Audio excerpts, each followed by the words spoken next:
Okay, so we'll just start with the first one. Okay. What is the best piece of advice that you received to sort of help you move on to the next research opportunity? And when I talk about that, like when you were in undergrad or grad school, were you actively going to talk to professors? Did you have professors sort of come to you and say, hey, you might want to try this? Or what was kind of your route in finding advice to move along? Yeah, I think it was probably a mixture of both because in the beginning I don't think I knew the right questions to kind of ask. So I think people saw in me different potential, and in that was having conversations with me that I wouldn't have pursued on my own. And I think once I sort of honed in on an interest and thought, oh, this could be something I'd want to pursue for myself, that's when I sort of was able to ask some more, maybe pointed sort of questions. But I never really thought about grad school. Wasn't on my radar from the beginning because it was only ever a goal just to finish the undergraduate degree. Right. So that actually works perfectly. We'll go into the how you got into your field. So we'll work that into you kind of running back and forth between should I do grad school or I mean it sounds like you're passionate about going into industry to start off with. Right. So what caused you to want to kind of jump into industry and then say, oh, maybe I want to go back? Yeah. So I sort of call myself the just-in-time learner. And for that, what I mean is I sort of collect the kinds of either degrees or education or learning, kind of as interests crop up for me. And so the second piece that guides me is I'm always driven by my passion. And so what drove me really to come back to grad school was I had started working, and I think I can say I started working for Duke Energy and really loved it and was doing nuclear design and really was a great job.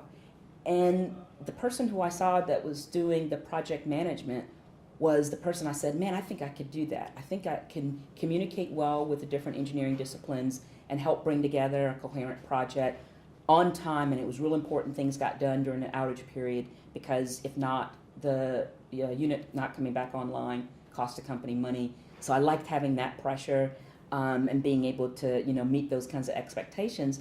But that position required either experience or a degree. And I said, I can't get the experience, but I can get the degree. And so then that's what drove me back. So I needed something, so I came back to get that degree. Mm-hmm. So for somebody who maybe is looking to graduate soon, do you suggest them going directly into academia if they think maybe that's what they want to do but they're not sure? Do you think if they're really not sure, maybe industry is a better way to sort of figure out if you want to come back to school or not? Yeah, I try to convince students, especially undergrads at that phase, to trust their instincts, right? So if they wanted to try industry because they're not sure, graduate school or industry, then there's nothing wrong with trying industry, right? If they think, hey, I really want to see at least the master's level, and then I think I want to go to industry, there's nothing wrong with that either.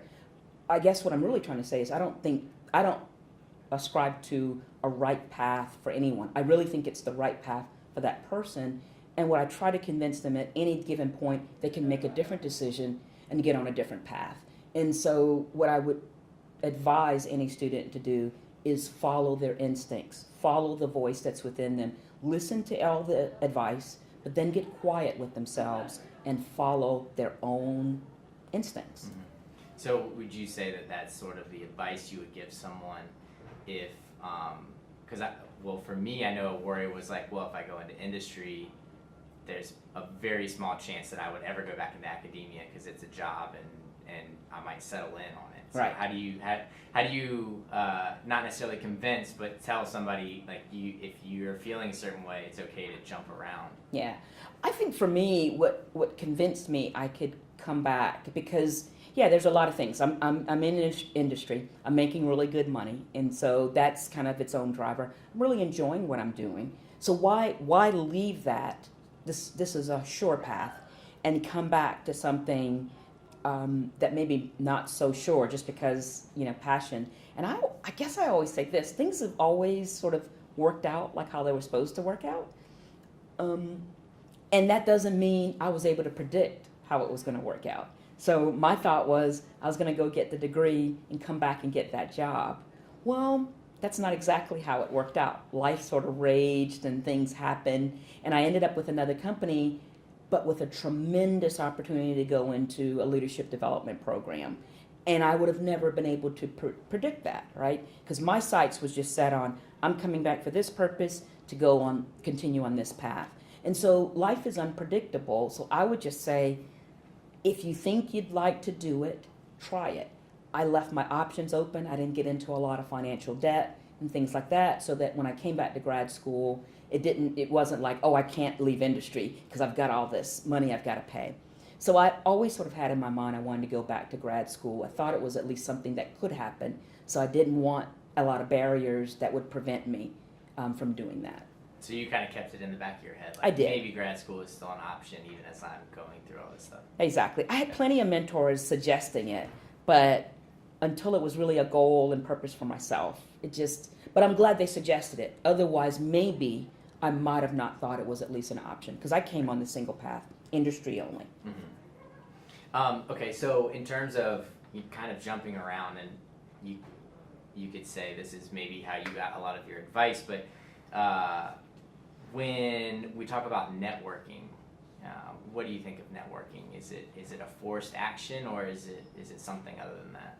Yeah, for me, networking, I try to make happen sort of organically.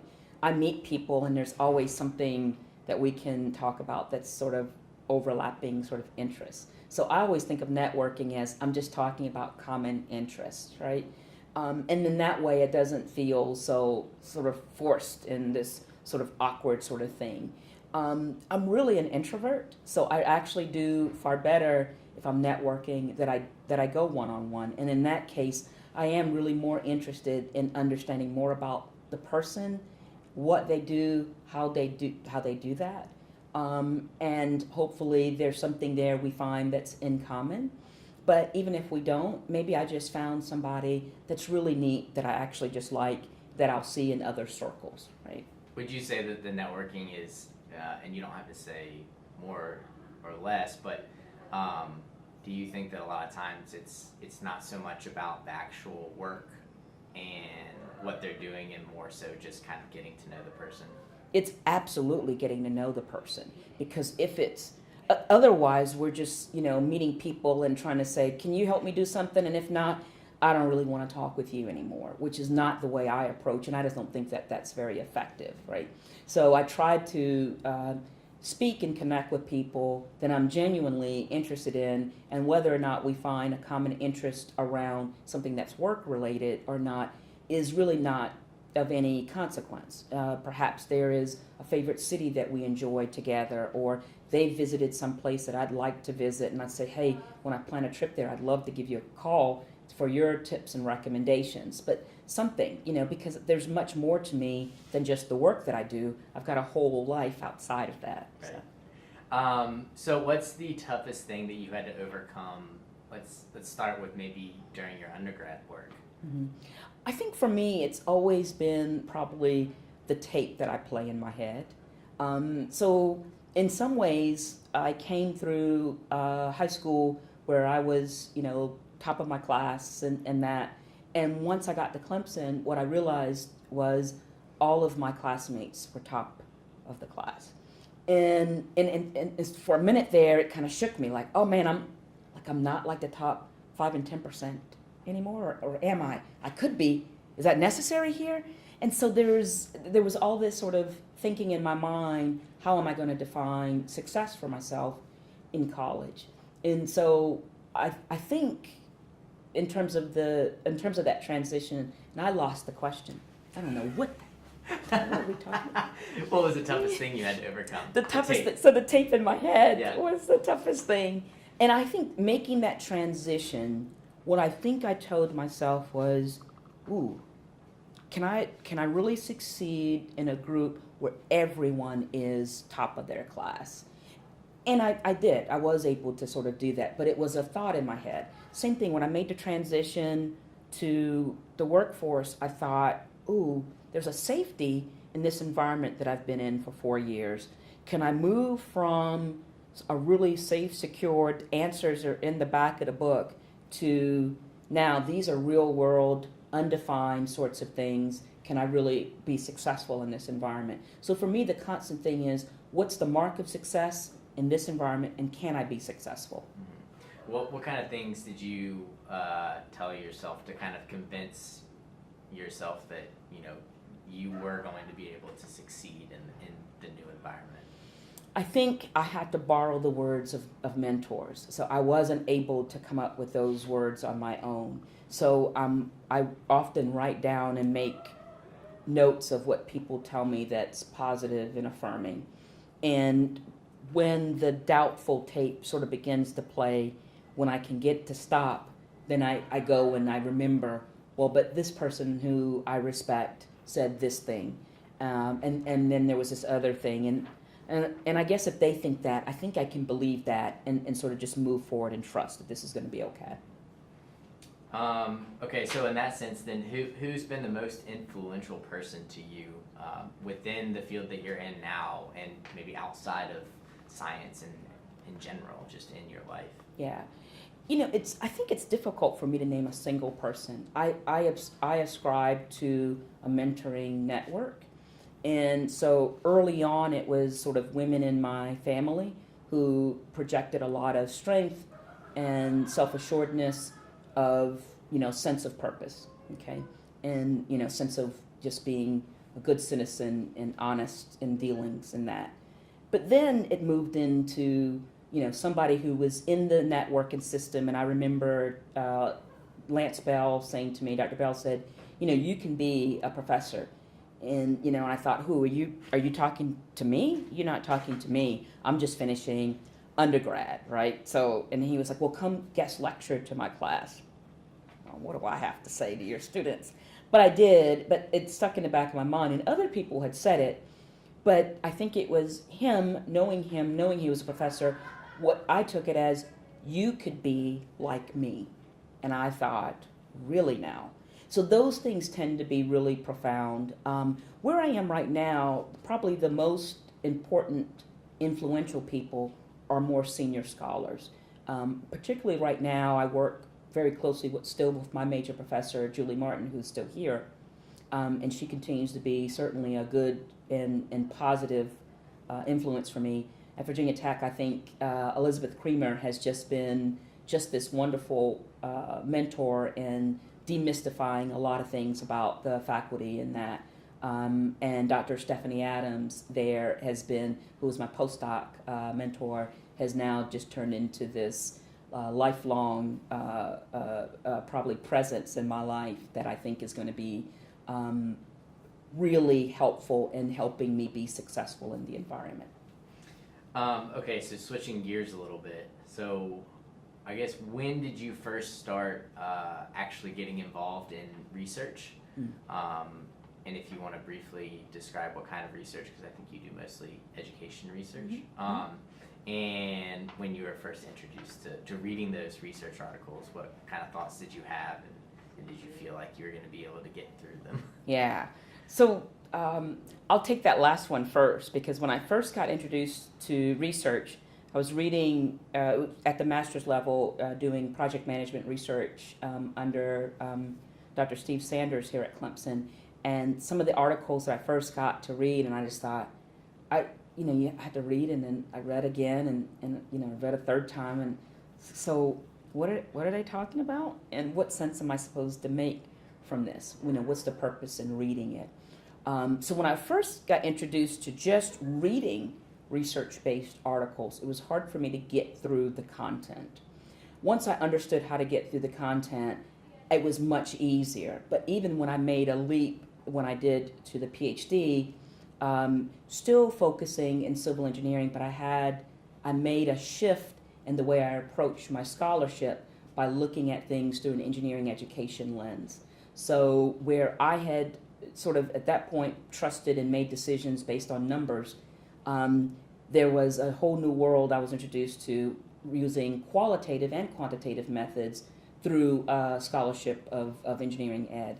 And so that was, and now reading those research articles where I thought I had the hang of it, I'm just like, what in the world, is all this sense we're making out of words, of interviews and coding and these sorts of things. So it was like learning a whole new set of lingo again.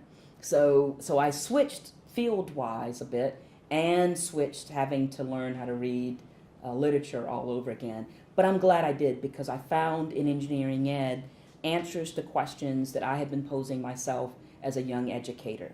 And where a technical background in engineering helped me really well think technically, it did not prepare me to prepare me on those broader sort of professional skills.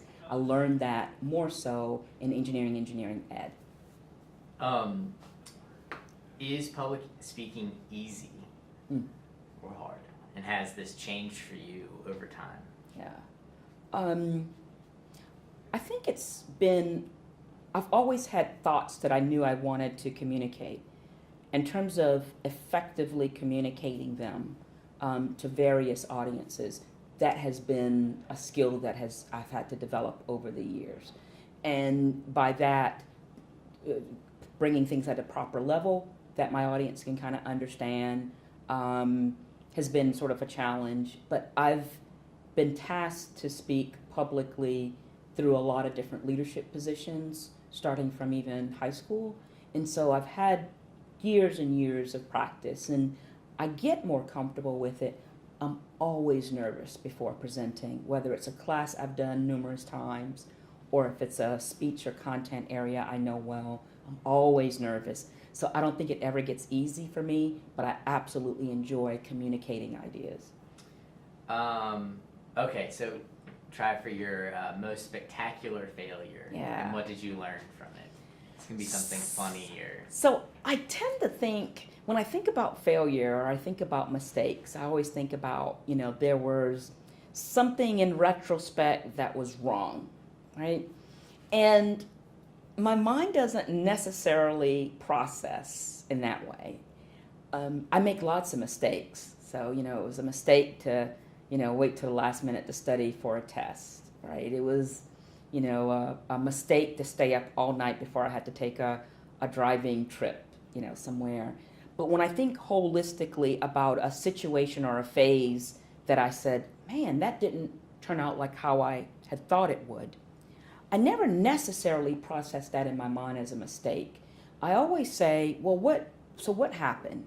And I either want to repeat that if I thought it went well, or if there was one thing in the system I could tweak to make it come out a different way, then I'll try it the next way.